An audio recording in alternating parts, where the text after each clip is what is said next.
Salutations, mortals and children of the night. I am the Vampire Otaku. This is going to be the last video of our romance month. We've read some really good stuff. It's been a really good month. And to cap things off, I read like the most romantic, most wholesome manga ever to grace my bookshelf. Can't wait to share it with you. Let's get into it.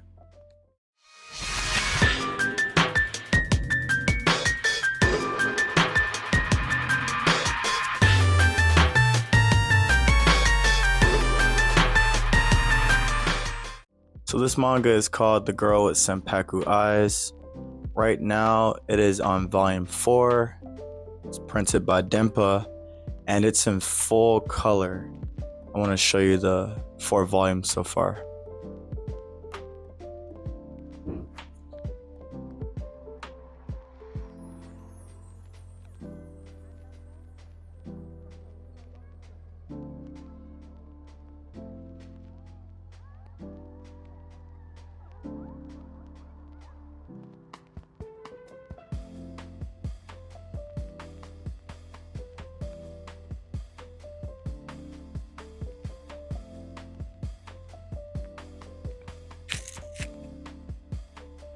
They look really colorful on your bookshelf. They have these really pretty colors, these soft pastel type of colors. Volume 4 is considerably thicker than the other ones. It was a good volume. I want to say that volume 3 was my favorite out of the 4.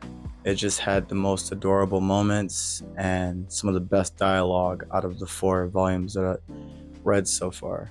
This story is about our heroine, our main character, Amane. She's a high schooler, like most mangas these days.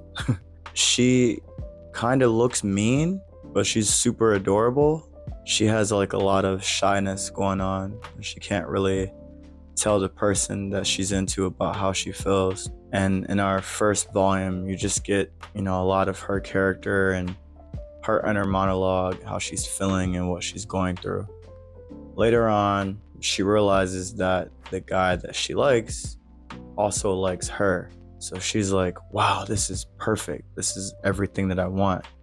But she still doesn't have the courage to say how she feels until she gets into a few adorable but awkward situations where she kind of tells him how she feels. And then he's like, well, I feel the same way.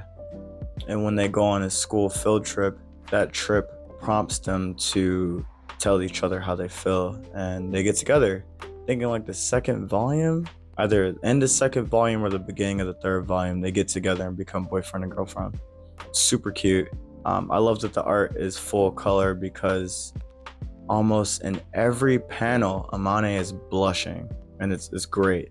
I also like this manga a lot because even though the volumes are thin, very well made. They have the French flaps. Very heavy for a paperback, very high quality paper. Another thing that's great about the manga is once you're finished reading it, there's an extra chapter. For instance, in the first volume, you get to see the guy's perspective for like a chapter or two. He's talking about how he thinks she's really cute and how he wants to talk to her, but he's not sure how. He doesn't want to get rejected. That's an extra for volume 1. I forgot the volume 2's extra. But volume 3 had like just an extra chapter, but also the creator was asking people to, and I think this was a Japanese exclusive thing, but asking people to send in their love stories. And, oh, I'm sorry, that was in chapter 2. He was asking people to send in their love stories, and then whoever had like the coolest love stories, he was going to draw and write like a few panels for. And he did that in volume 3, which is super cool. I don't see a lot of manga artists doing things like that anymore. That was like a early 2000s thing, so that was a blast from the past. Really good nostalgia and just a great way to make your readers feel included on your journey. Volume 4, the extra chapter there was really cool. It was just the mangaka talking about how sometimes they don't feel very confident, or it's a lot of hard work making a full color manga, and how sometimes they want to give up, but we the readers encourage them to keep going. And there is an option to send a letter. Hold on one second. So I don't know how accurate this is anymore, but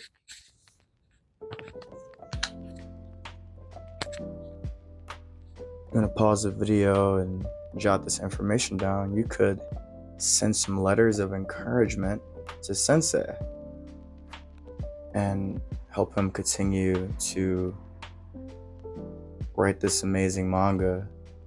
So I thought that was really cool. It's like his little notes in the back. So yeah, basically it's just a super wholesome romance. There's not a lot of detail, there's not a lot of nuance in the story. It's just this guy and this girl that really like each other.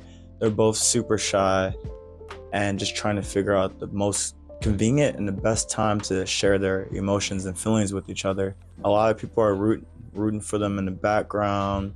There's a little bit of comedy hints sprinkled in there. Yeah, just it's a good palate cleanser. It's a super wholesome, cute read if you're like reading Berserk or Goodnight Poon Poon, super depressing and dark, or you're reading some psychological horror like Blood on the Tracks or Flowers of Evil, and like your brain is scrambled. You're like, oh my god, these characters are crazy. This violence, all of it's just over the top and crazy.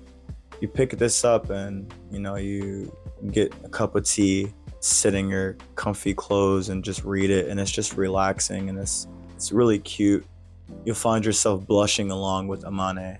And that wraps up Romance Month. I don't think this is an official month, but for some reason I wanted to deem February as Romance Month, simply because Valentine's Day is in it. So I thought, why not just celebrate the entire month instead of just one day? I think romance deserves to be enjoyed and celebrated in any way that you can, whether it's reading or spending time with a loved one or pampering yourself. Take a hot bubble bath, oil your skin, buy yourself flowers, go on a picnic with yourself. Romance isn't just something that needs to be enjoyed with another person, but it can also be a very personal thing. And for me, and I hope for all of you watching, it was an experience to just read and just enjoy all these other worlds of romance behind me. How characters long for each other, how they miss each other, how they fight for each other, how they break generational curses or break their own walls in order to be closer to that special person. It's a lot of beautiful different types of romance. You got toxic romances, you got wholesome romances, you got sensual, you have sexual romance, you have romance that is completely a partnership. Just so many different types, and all are valid. And I just really enjoyed reading about all the different ones that I read. So we got Mason Ikoku, Mysterious Girlfriend X, this last one, the girl with Sanpaku eyes, High Score Girl. I have a lot of other romances that I didn't even get to, like Toradora. I've only watched the anime, I never read it. I watched the anime of My Happy Marriage, but I didn't get a chance to read it yet.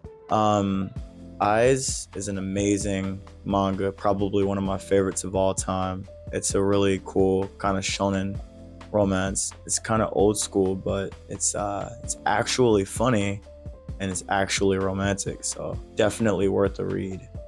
What else we got? We got Emma. Emma is a period historical romance and historical drama. That one was excellent. What else? Oh yeah, Kaguya-sama, Love is War. I watched a little bit of the anime. I can't wait to just binge read it. Got like 27 volumes. I think it's gonna wrap up soon. Very excited about that. This has been a dope month. Next month, I'm going to be reading just a bunch of mangas that have the word March in it. I couldn't think of any other theme. And I'll probably get back to reading my novel. And I think I have a manga haul in the works as well. And then maybe if I have time next month, I will finally get to my manga collection. There's a lot back here. It's probably like 1,200 mangas. So can't wait to share that with you. Thank you so much for watching, tuning in, subscribing. I appreciate the support. I can't wait to talk about more things, figures, video games, all the nerdy stuff. That being said, again, thank you and peace.